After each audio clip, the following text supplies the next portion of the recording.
Manalo. Alam mo, walang kupa sa lahat ng pinapanood ko na rom-com, lahat ng romantic comedy na pinapanood ko. Lagi nandun dapat yung Ketchup Eusebio at Jonathan Ricardo. Hindi, sobrang, ano sila, character actor yung dalawa eh.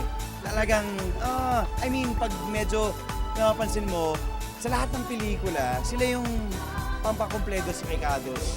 Para sa akin, honestly, nagustuhan ko yung Sarah Gerald for the first time. Very light, pero maganda, may pamamili, may puso yung pelikula eh. And yun yung dapat mong abangan talaga pag Derek May Cruz. Suporto dahil sa kapatid ko si Gerald Anderson. Brother, he has grown as an actor and talagang nag-mature. And Sarah Geronimo is always a natural. Natural talaga si Sarah pagdating sa... Yun, mga rom-com especially. Talagang ano na yan. Pati, natuwa ko lang dun yung Joey Marquez, Arlene Mulak, diba? Christopher De Leon, who always portrays his roles perfectly. Don Zulueta. So talagang lahat nandito na. Ketchup Eusebio, Jans Del Prado. Feeling ko rin marami rin makaka-relate na babae dito.